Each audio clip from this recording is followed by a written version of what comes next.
Hello guys, అందరికీ నమస్కారం అండి.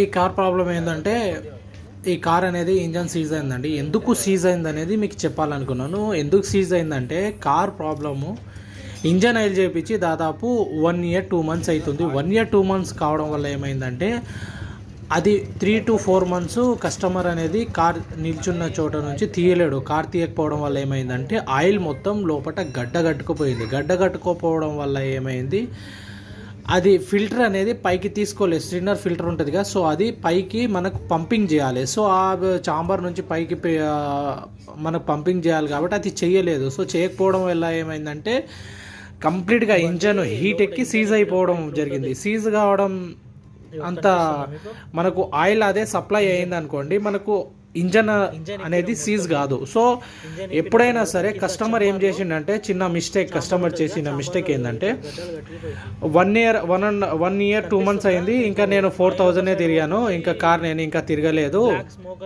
ఇంకా 6,000 kilometers ఉంది కదా, సో నో ప్రాబ్లం, ఏం కాదులే అన్నట్టు కార్ తిప్పడం స్టార్ట్ చేసిండు. ఆ కార్ తిప్పడం స్టార్ట్ చేయడం వల్ల ఏమైందంటే, ఆ కార్లో ఏదైతే ఇంజన్ ఆయిల్ చేంజ్ చేసిండో లోపల మనకు ఇంజన్ చిన్న చిన్న మిషనరీస్ ఉంటాయి కదా, ఆ మిషనరీస్ మొత్తం ఆ డస్ట్ అనేది చాంబర్లో కూర్చుంటుంది కాబట్టి ఆయిల్ గిటంగా లోపల గడ్డ కట్టడం జరిగింది.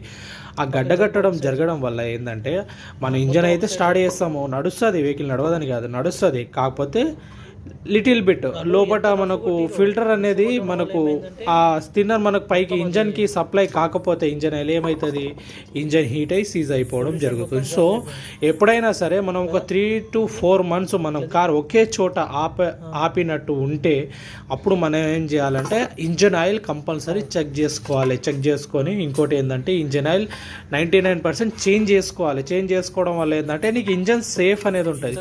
నువ్వు అలాగే కాకుండా ఏం కాదులే అని చెప్పి అట్లే నడిపినావు అనుకో, ఇంజన్ కంప్లీట్గా డ్యామేజ్.